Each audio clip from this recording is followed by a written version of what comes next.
ರೀತಿ ಆಗಿದೆ ಸರ್. ಮನೆ ಮನೆಗೆ ಹೋಗಿ ಮಾಡ್ತಾ ಇದ್ರು ಆ್ಯಪಲ್ಲಿ ಏನು ಸಾಧನೆ ಮಾಡ್ತಾರೆ ಅದರಿಂದ? ಏನು ಸಾಧನೆ ಮಾಡ್ತಾರೆ? ಎಷ್ಟರ ಮಟ್ಟಿಗೆ ಆ ಒಂದು ಸಮೀಕ್ಷೆಯನ್ನು ನಡೆಸಿದ್ದಾರೆ? ಎಷ್ಟರ ಮಟ್ಟಿಗೆ ಜನತೆ ಆ ಸಮೀಕ್ಷೆಗೆ ಸ್ಪಂದಿಸಿದ್ದಾರೆ? ಇಲ್ಲಿ ಇರ್ತಕ್ಕಂಥದ್ದು ಸರ್ಕಾರದ ಕಾರ್ಯಕ್ರಮ. ಇವತ್ತು ಯಾವ ಬಡತನದಲ್ಲಿದ್ದಾರೆ, ಜಾತಿ ಪ್ರಶ್ನೆ ಇಲ್ಲ. ಇಲ್ಲಿ ಎಲ್ಲ ಜಾತಿನಲ್ಲೂ ಬಡವರಿದ್ದಾರೆ, ಎಲ್ಲ ಜಾತಿನಲ್ಲೂ ಅವಿದ್ಯಾವಂತರಿದ್ದಾರೆ. ಮೊದಲು ಶಿಕ್ಷಣದ ಒಂದು ಕೆಲಸವನ್ನು ನಿರ್ವಹಣೆ ಮಾಡಬೇಕು.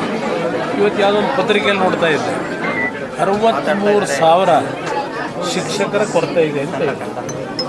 ನಿಮ್ಮ ಬೆಂಗಳೂರು ಯೂನಿವರ್ಸಿಟಿನಲ್ಲಿ 140-150 ಸ್ಯಾಂಕ್ಷನ್ ಪೋಸ್ಟ್ ಇದೆ. 6 ಜನ 7 ಜನ ಪ್ರಾಧ್ಯಾಪಕರನ್ನು ಇಟ್ಕೊಂಡಿದ್ದಾರಂತೆ. ಇಂಥ ಒಂದು ಸರ್ಕಾರ ಯಾವ ಸಮೀಕ್ಷೆ ಮಾಡಿ ಏನು ಸಾಧನೆ ಮಾಡಿ ಜನಗಳ ಬದುಕನ್ನು ಕಟ್ಕೊಡ್ತಾರೆ? ಇದು ಇರ್ತಕ್ಕಂಥ ಪ್ರಶ್ನೆ.